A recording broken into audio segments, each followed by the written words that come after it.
नारायण ने मुझे ये तो नहीं बताया कि उनका उपाय क्या है, परंतु आश्वस्त अवश्य किया है कि उनके इस उपाय से केवल देवताओं की ही नहीं परंतु समस्त संसार की सहायता होगी, अखिल विश्व का कल्याण होगा, क्योंकि उनके इस उपाय के कारण ही श्री सृष्टि में लौट पाएंगी।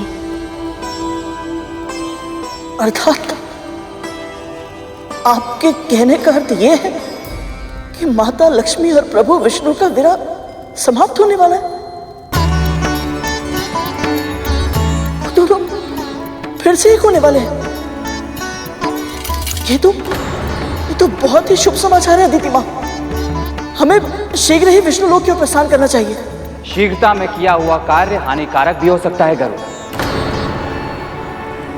पहले से ही असुर हमें चारों ओर खोज रहे हैं और अब तो दीति माँ और राहु को भी पता चल गया है कि माँ की तपस्या पूरी हो गई है। रही बात प्रभु विष्णु की ओर प्रस्थान करने की, तो प्रभु विष्णु ने स्वयं हमें अपने लोक में आने का आदेश दिया है। और यदि असुरों ने हमें ढूंढ लिया और हमारे ऊपर आक्रमण कर दिया तो हम चाहे भी तो उनका सामना नहीं कर सकते। यदि हम उनको मार भी दें तो वो तो राक्षस हैं। संजीवनी विद्या से वो फिर से जीवित हो जाएंगे और फिर हमारा क्या होगा? वही जो नारायण चाहेंगे। और वैसे भी जब वो हमारे साथ है तो हमें किस बात की चिंता? सही कह रहा है गरुड़। तुम सब एक काम करो, तुम सब इसी क्षण नारायण के पास जाओ और गरुड़ को भी अपने साथ लेकर जाओ। पूरी असुर सेना का सामना किया है इसने, कुछ तो विशेष है इसमें। हो सकता है कि इसका साथ तुम सब में फिर से साहस का संचार कर दे। जो आज्ञा मां।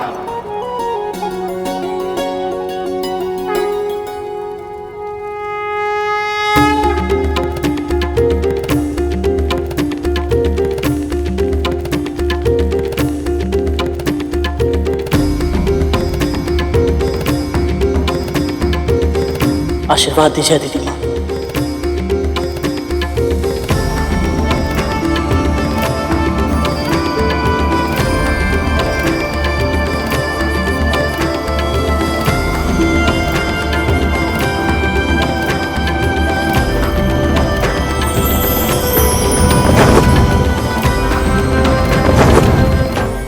गति तुम्हारी शक्ति है, हृदय में साहस है, आत्मा अच्छाई की प्रतीक है और तुम्हारे पंखों में है आशा, समस्त संसार की आशा। एक मां का आशीर्वाद है, नारायण की प्रेरणा से अपनी मां के गर्व का कारण बनो तुम। प्रभु विष्णु का वाहन बनो तुम।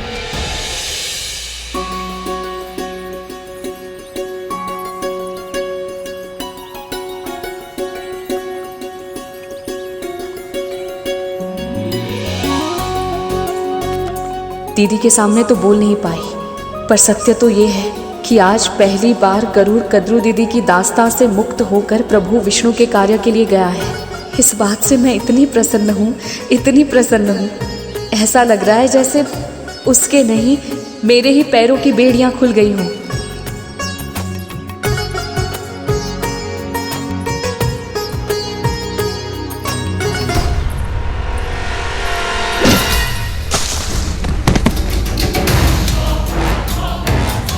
अंधी है क्या?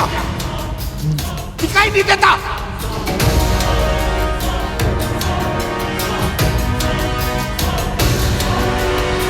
कैसा घाव है वो? क्या रोग है?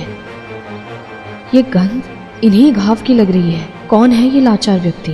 कामदेव का अवतार उन्होंने, जो मेरे ऊपर से दृष्टि नहीं हटती तेरी। यहाँ बैठे बैठे एक तोड़ के लोग का उपवास उठाना चाहती है।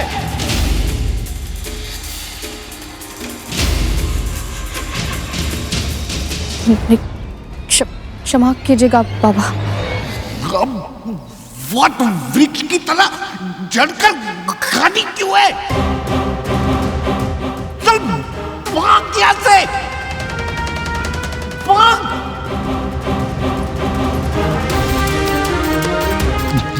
क्षमा कीजिए।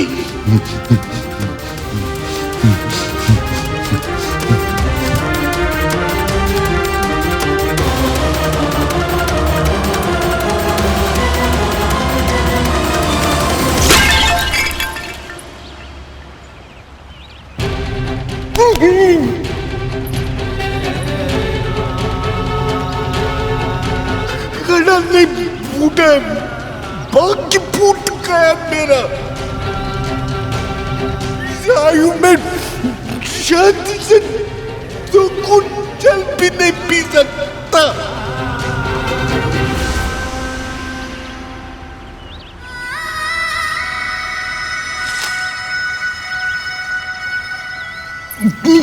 नारियां तो निकट क्यों आ रही है? खाना जाए यहाँ से। क्या दयालु बनने का स्वांग मत कर। खाना जाए यहाँ से, जाओ। कैसे व्यक्ति हैं ये? मैं सहायता करना चाहती हूँ, फिर भी क्रोधित हो रहे हैं। पर मैं इन्हें प्यासा भी तो नहीं छोड़ सकती।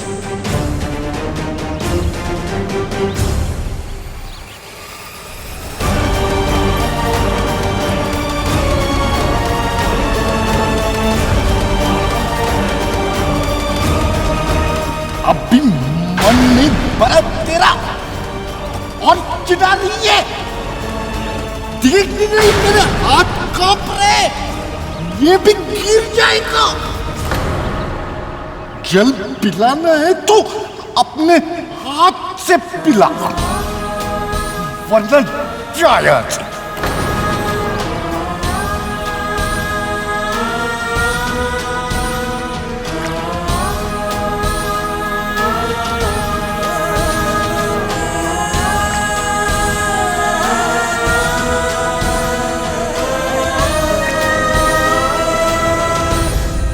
ये वृद्ध व्यक्ति तो बहुत ही निष्ठुर है। ये उस असुर की भांति है जो कभी संतुष्ट नहीं होता। आपने सही कहा प्रभु, किंतु विंता मां का हृदय तो करुणा का सागर है।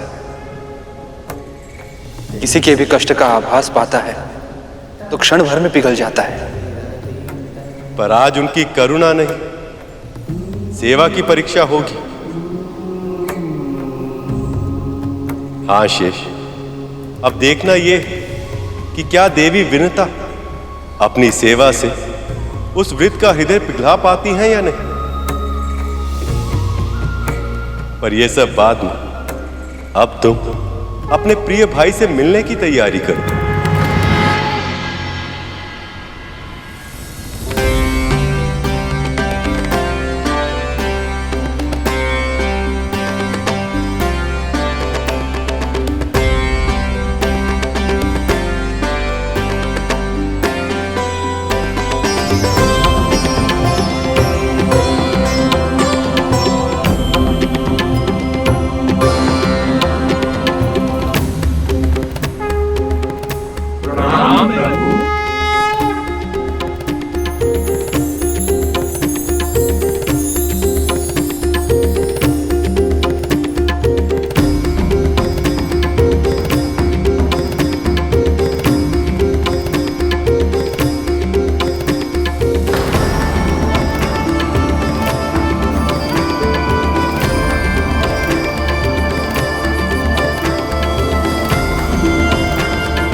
प्रभु विष्णु ने स्वयं मां को दर्शन देकर हम देवताओं को यहां बुलाया था, पर अब इस गरुड़ के सामने तो ये हमारी ओर दृष्टि उठाकर देख तक नहीं रहे।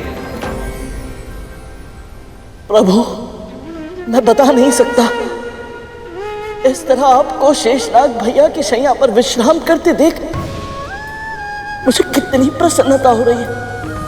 ऐसा लग रहा है जैसे ये सौभाग्य मेरे बड़े भैया को नहीं स्वयं मुझे प्राप्त हुआ है।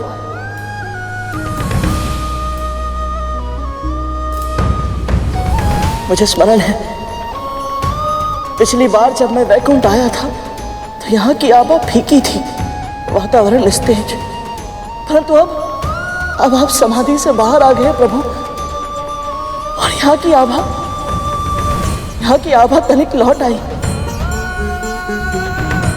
अब बस शीघ्र ही माता लक्ष्मी भी यहाँ वापस आए और आपके साथ विराजमान हो।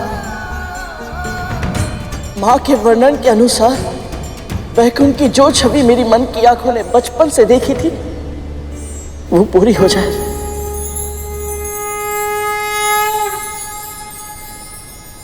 सत्य कह रहे हो गरुड़। लक्ष्मी के जाने के पश्चात केवल वैकुंठ ही नहीं, स्वयं मैं भी अधूरा हूं। मैं तो केवल ये कल्पना कर सकता हूं, कितने लंबे विरह के बाद मेरी प्रिय, मेरी लक्ष्मी कितनी पीड़ा सहती होगी।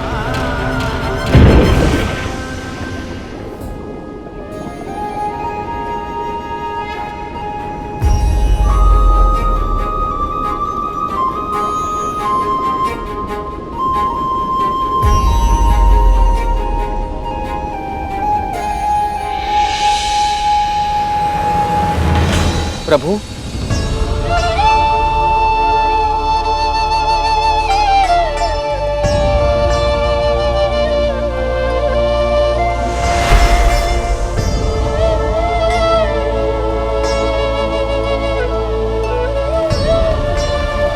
प्रणाम गुरुदेव। यशस्वी भव, कीर्तिमान भव।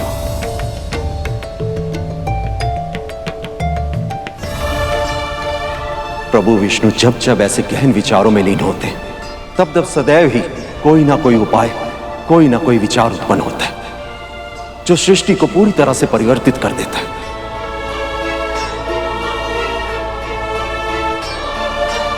प्रभु, आपने मुझे स्मरण किया। मैं जानता हूं कि असुर संजीवनी विद्या के कारण मृत्यु को परास्त कर स्वर्ग के सुखों को भोग रहे हैं, और आप सब यहां उस योजना की प्रतीक्षा कर रहे हैं जिससे असुरों का सामना करने में आपको सहायता मिले। पर मैंने आप सबको यहां केवल उस योजना की चर्चा करने के लिए नहीं बुलाया। पूरे संसार को मैं उससे भी अधिक मूल्यवान वस्तु प्रदान करूंगा।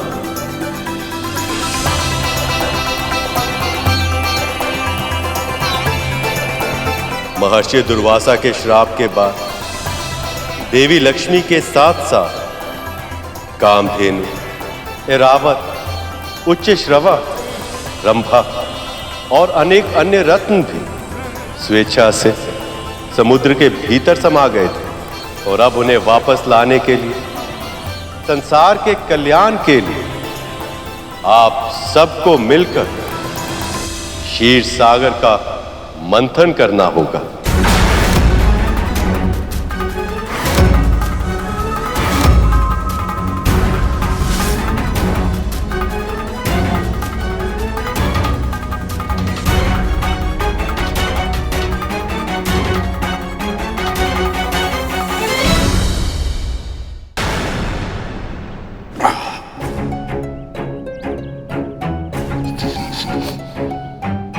पिला दिया ना जल, अब जा यहाँ से, जा।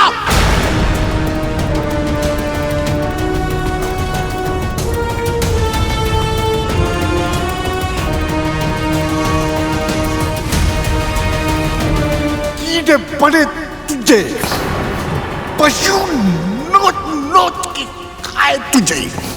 कितने कृतघ्न व्यक्ति हैं ये। मैंने इन्हें जल पिलाया और ये आशीर्वाद देने के स्थान पर ऐसा भयानक श्राप दे रहे हैं। कब तू पकेगा और कब तू मेरी झोली में गिरेगा, ताकि मैं तुझे उठाऊं और खाऊं। भूख के मारे मेरे प्राण जा रहे हैं। कितना नीच तो रहे तू। परोपकार का भाव ही नहीं है।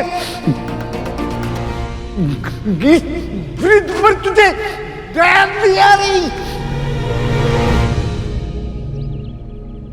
हे प्रभु, बहुत बड़ी भूल हो गई मुझसे। मैंने इन्हें कृतघ्न कह दिया, जबकि ये तो इस आम के फल से बात कर रहे थे।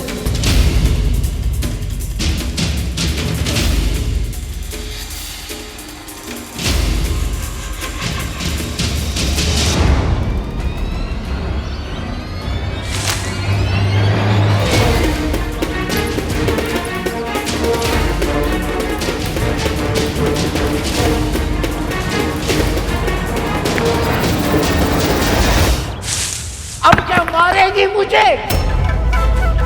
सीधे सर फोड़ दे मेरा।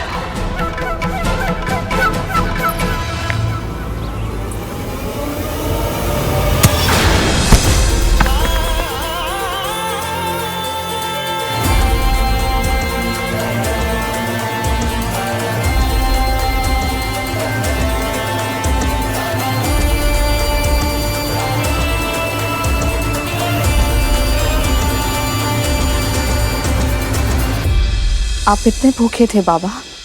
क्यों? तू मेरी माँ है क्या?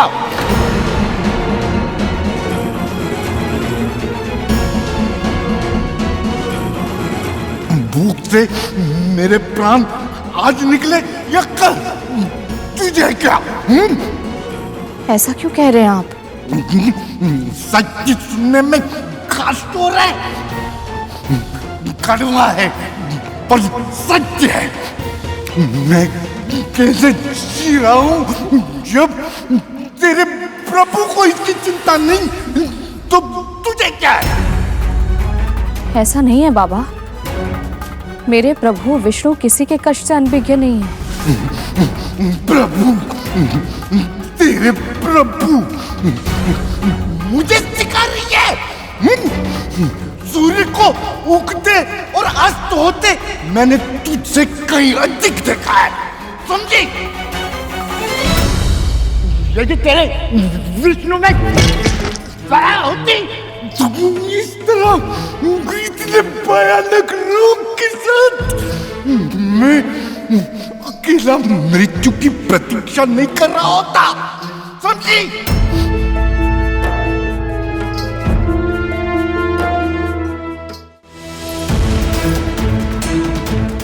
आप अकेले नहीं रहेंगे बाबा, प्रभु की प्रेरणा से ही मैं यहाँ आई हूँ। आप मेरे साथ मेरे घर चलिए। बकवास करेगी मेरा? नहीं बाबा। इतनी दूर है तेरा घर? लगभग 1 कोस दूर। 1 कोस? कैसे जाऊंगा मैं इन पैरों से? बाबा, मैं स्वयं आपको लेकर चलूंगी, आपको कोई कष्ट करने की आवश्यकता नहीं होगी। हाँ? रास्ते में छोड़ दिया तो? मेरा विश्वास कीजिए, ऐसा कुछ नहीं होगा बाबा। आप चलिए मेरे साथ। हाँ,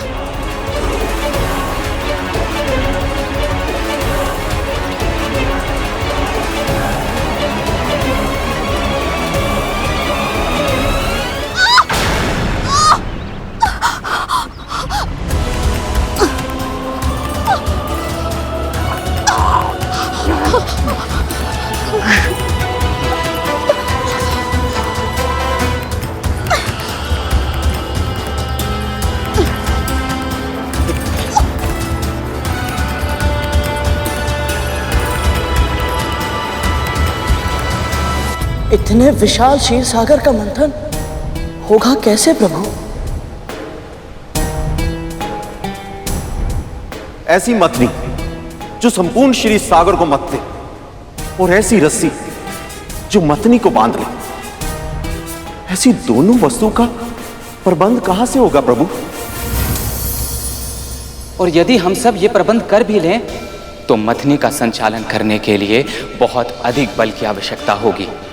आप सत्य कह रहे हैं देवराज, और इसी कारण ये कार्य आप देवता अकेले नहीं कर सकते। इसके लिए आपको असुरों की सहायता लेनी होगी। समुद्र मंथन को संभव बनाने के लिए असुर सम्राट बलि से संधि करनी होगी।